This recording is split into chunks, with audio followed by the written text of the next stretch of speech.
샬롬. 애청자 여러분 평안하셨죠? 오늘 주제는 은혜를 알 때 행복한 사람이 됩니다. 이런 주제가 되겠습니다. 세상을 살아가는 사람이 왜 내가 살아야 하나 생각해 봅니다. 정답은 행복하기 위해서 살 것이다, 이렇게 말할 겁니다. 동물은 먹이만 충분하면 행복하겠죠. 사람은 먹을 것, 돈만 많으면 행복할까요? 아닐 겁니다. 의미 있는 삶을 살아야 행복하죠. 늘 만족하고 기쁘게 살 수 있다면 불행하지는 않을 겁니다. 오늘 마태복음 20장 1절에서 16절 내용은 포도원 품꾼 이야기지요. 품꾼이란 정한 직장이 없이 하루하루 일거리를 찾아 일하고 얻은 대가로 생계를 꾸려가는 사람들입니다. 어떤 이가 사람을 불러 일을 하게 해야 그들은 가족과 함께 하루의 삶을 살게 되는 이들입니다. 포도원 주인이 이른 아침에 품꾼을 불러 일하게 하고 한 데나리온을 주기로 약속을 하고 일을 시켰습니다. 이 품꾼은 참 재수 좋은 날이었습니다. 일찍 일거리를 얻게 된 것, 그리고 한 데나리온을 걱정 없이 받게 된 것은 다양한 일이었습니다. 포도원 주인이 제3시에 정태에 가보니 놀고 있는 사람을 만납니다. 왜 놀고 있어요? 일자리를 구하지 못했습니다. 그 주인이 내 포도원에 들어가 일하세요. 그는 쓰임받은 겁니다. 그도 행복했습니다.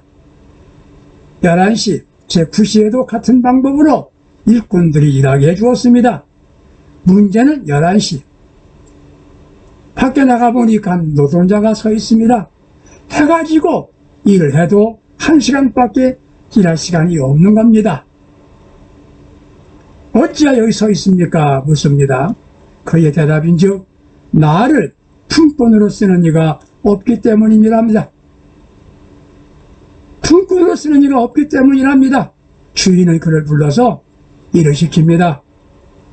인간 노동판에서 그쯤 되면 오늘은 공치고 내일 일거리를 얻기 위한 봉사 시간으로 하는 일이 있었다는 겁니다. 마태복음 20장 8절에 그런즉 주인이 총지를 불러 제일 늦게 온 사람부터, 즉 11시에 온 사람부터 1시간밖에 일하지 않은 사람부터 불러서 한 데나리온을 품삯으로 줍니다. 그는 놀랍고 감사했습니다. 처음 온 이는 이 사람보다 12배를 더 일했기 때문에 자기에게는 12데나리온이 아니면 반이라도 쳐도 6데나리온쯤은 줄 것이라고 기대했겠죠. 그런데 늦게 온 사람부터 먼저 주고 다 같이 한 데나리온씩 줍니다. 이때부터 행복했던 사람이 행복을 상실하게 됩니다. 왜 행복을 상실한 사람이 되었을까요? 첫째는 비교했기 때문입니다. 젊은 사람이 기다림 없이 일자리를 얻었을 때 고맙고 감사했고 행복했죠. 그런데 늦게 온 사람, 1시간밖에 일하지 않은 사람에게 한 데나리온을 주고 자기에게도 한 데나리온을 줍니다. 자신을 불러준 고마웠던 주인에게 마음속에 불만과 원망이 생긴 겁니다. 아니, 나중은 이 사람은 1시간이고 나는 종일 수고하여 더위를 견딘 나와 같게 주는가?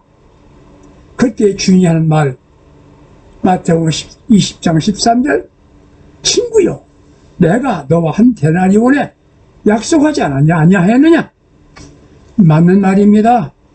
더 주고 안 주는 것은 주인의 뜻이고 자신은 약속대로 받은 겁니다. 일자리 얻은 것 행복하고 감사했지 않습니까? 그런데 왜 늦게 온 사람과 비교합니까? 비교할 때 행복은 깨지는 겁니다. 비교의식은 불행한 사람만 가지는 의식입니다.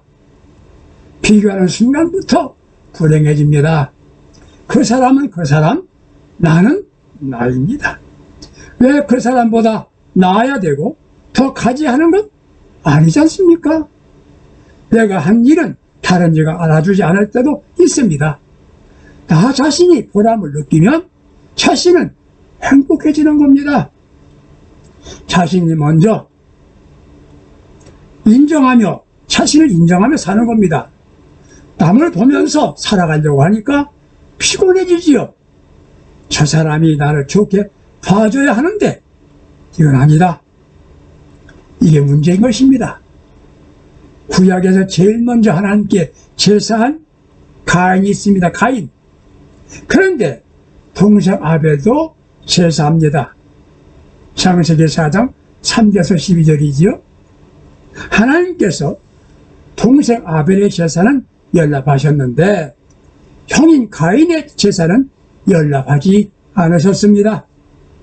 동생은 되고 나는 왜 안 되었나? 이때부터 가인은 불행해진 겁니다. 반성하는 게 아니라 아벨 때문에 자신의 제사가 연락되지 않는 것처럼 비교의식, 피해의식으로 바꾸어서 동생을 살인하게 되었습니다. 지금 우리의 생활 속에 자꾸 남과 비교하고 삽니다. 저 사람은 나보다 큰 집에서 산다. 저 사람은 나보다 더 잘 산다. 자신이 못 되는 것은 저 사람 때문이라고 생각하기에 이 세상은 험해지고 있습니다. 애청자 여러분들, 행복을 원하십니까? 다른 이와 절대 비교하지 마세요. 비교하기보다는 내가 받은 은혜가 너무나 크고 나는 행복하다라고 생각하면 행복해질 겁니다. 그렇게 살아가십시다. 이스라엘 역사를 보게 되면 오랫동안 사사시대로 지나오다가 백성들이 이방나라와 같이 왕정 국가를 세워달라고 원했습니다. 이스라엘 사람들을 위해서 초대 임금으로 사울을 왕으로 선택해 주셨습니다. 왕이 된 사울은 고백합니다. 나는 이스라엘 지파의 가장 작은 지파 베냐민 사람입니다. 사무엘상 9장 21절에서 얘기하지요. 하나님의 은혜를 감사했습니다. 그때 사울은 가장 행복한 순간이었습니다. 그런데 블레셋 골리앗이 침략해 왔습니다. 이 난국을 만나서 해결할 도리가 없었습니다. 그때 어린 목동 다윗이 골리앗을 죽이고 승전하게 됐습니다. 얼마나 고마운 일입니까? 그런데 백성들이 비교하는 말을 합니다. 사울은 천천히요, 다윗은 만만이라. 그 말을 듣고 사울의 마음이 동요될 때 사울은 불행의 늪으로 빠져들게 됩니다. 누가 나를 다른 이와 비교할 때에도 행복한 사람으로 살기 원한다면 비교의 소리도 듣지 않아야 됩니다. 그 사람은 그 사람, 나는 나다. 지금 내가 얼마나 가졌는가 보다는 내가 지금 얼마나 만족하고 사는가 생각하면 되는 겁니다. 비교하기 시작하면 항상 상대가 커 보입니다. 잘 되는 것만 보입니다. 지난날에 좋은 일만 생각하고 그것으로 만족하고 살면 계속 행복한 삶을 살게 되는 겁니다. 애청자 여러분들, 받은 은혜 감사하고 비교하지 않고 사시면서 행복하시기를 바랍니다. 두 번째, 왜 불행하게 됐을까요? 처음 감사가 끝까지 감사가 될 때 행복하게 되는 겁니다. 하루하루 노동하고 일자리 찾는데 쉽지 않았습니다. 그런데 포도원 주인이 직접 찾아와서 포도원에 들여보냈습니다. 한 데나리온의 임금을 약속해 줍니다. 그때 노동자는 주인에게 감사한 마음이었습니다. 주님 감사합니다. 주인은 늦게 오는 사람들에게도 그것도 1시간밖에 일하지 않은 사람에게 한 데나리오를 줍니다. 그런데 먼저 온 사람이 자신이 피의식을 갖습니다. 감사와 원망과 불평을 맡깁니다. 그때 행복하지 못한 사람이 되는 겁니다. 자기와는 아무런 이해관계가 없지 않습니까? 현대인의 중에는 잘 사는 사람들 때문에 자신이 불행하다고 느끼는 이들이 있습니다. 저같이 80년을 넘게 살아온 이들은 지금은 너무너무 풍요롭습니다. 자유롭게 살아갈 수 있습니다. 인권, 마음대로 윗사람을 욕해도 언권이라고 하면서 문제가 되지 않아요. 뭐가 그렇게 불만이 많습니까? 정치 때문이다. 제도가 문제다. 여러 가지 신단을 합니다. 그렇지 않습니다. 우리 마음에 감사한 마음이 없기 때문에 그렇습니다. 불만은 자신을 불행하게 만드는 겁니다. 청자 여러분들, 보릿고개라는 걸 아십니까? 배가 고파서 풀을 뽑아먹고 진달래 꽃을 먹으면서 소나무 껍질 벗겨 먹어본 이들이 그때 생각하면 지금 불만이 전혀 없습니다. 그러니까 행복한 것이지요. 청자 여러분들, 행복하기 원하십니까? 처음 감사는 끝까지 감사의 삶으로 살아가 보세요. 이게 행복이 될 것입니다. 진정한 성숙한 사람은 개구리가 되었을 때 올챙이 시절을 잊지 않는 사람이랍니다. 그렇습니다. 나 같은 죄인 부르시고 구원해준 주님 은혜 감사합니다. 지금 먹을 것 풍성하고 잘 살게 된 것 감사합니다. 여러분들 얼마든지 행복할 수가 있는 겁니다. 세 번째, 왜 처음 온 사람이 행복하지 못했을까요? 경제적 관점으로 볼 게 아니라 사랑의 관계로 볼 수 있을 때 행복한 겁니다. 경제적 관점으로 볼 게 아니라 사랑의 관계로 볼 때 행복한 겁니다. 포도원에 와서 일하는 사람들은 일하러 왔습니다. 일하던 사람이 일하지 못하게 될 때 비참해지는 겁니다. 사람이 일한다는 게 얼마나 행복한지 알아야 합니다. 처음 온 사람은 온종일 일할 수 있다는 것이 행복했습니다. 사랑하는 청자 여러분들, 일하고 있습니까? 행복한 겁니다. 먼저 건강해야 일할 수 있지 않습니까? 중요한 건 일자리가 있어야 일하는 겁니다. 그리고 중요한 건 사용되어진다는 것이 행복인 겁니다. 늦게 들어온 사람은 행복했습니다. 그는 얼마 준다는 약속이 없었습니다. 그는 어떤 생각을 했을까요? 오늘 일하고 대가를 받지 못해도 내일 다시 와서 일하라고 할 것이다. 그것만으로 난 만족하다. 이렇게 생각했을 것입니다. 먼저 온 사람들이 입장에서 처해보면 경험 있는 이들입니다. 그럼 어떤 생각을 해야 맞습니까? 처음 온 사람이 늦게 온 사람을 보면서 저 사람 다행이다. 오늘 임금은 얼마 받지? 얼마 더 받아야 되지 않겠는가? 그래야 가족들과 함께 풀칠라도 하지. 이렇게 생각했다면 얼마나 좋았겠습니까? 얼마 주나 보자. 지켜보다가 한 대나리온 주니까 이제부터 먼저 온 사람들이 마음에 계산이 들어가는 겁니다. 한 시간 일하고 한 대나리온 주었으니까 난 더 주겠지. 그거 아닌 겁니다. 그럼 난 이게 뭐야? 불평이 생기지요. 그래서 이렇게 생각했다면 다행일 겁니다. 저 사람 다행이다. 오늘 가족들과 함께 걱정 안 해도 될 것 같아. 주인님 고마운 분입니다. 그랬다면 얼마나 행복했을겠습니까?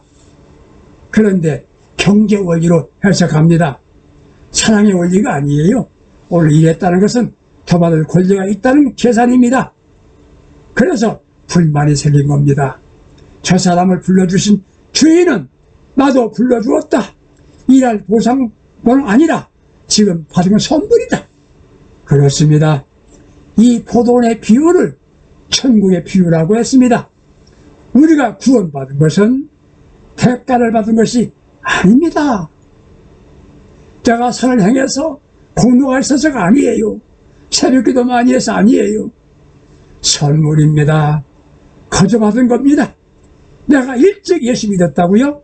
모태신앙이라고요? 그래서 자신은 굉장한 사람인 줄 착각하지 마세요. 시간으로 따지지 않아야 됩니다.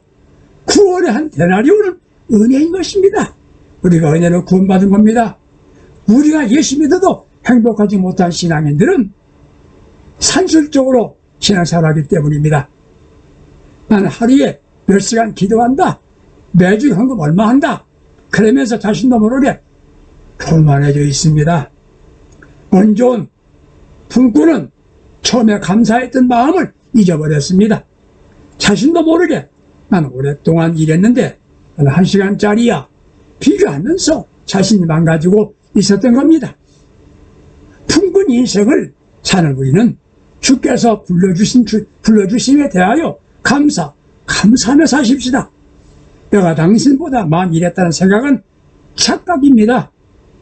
이 대가만 생각해도 한 데나리온 값이 못 됩니다. 1시간 일한 사람과 비교할 게 아닙니다. 그 사람이 1시간 일했다면 나는 더 많이 일한 것이 대가가 아니라 일할 자리 걱정하지 않고 일하며 살아온 것이 더 큰 은혜와 감사였습니다. 이렇게 생각하면 행복한 겁니다. 먼저 부름받은 것이 은혜란 말입니다. 비교하며 화내지 않아야 합니다. 자신이 공로가 더 있다고 착각하면 분노할 때가 되지요. 분노할 때 먼저 온 사람인데 나중입니다. 비교보다 감사가 우선입니다. 불평보다 더 적극적으로 감사하며 삽시다. 감사하며 삽시다.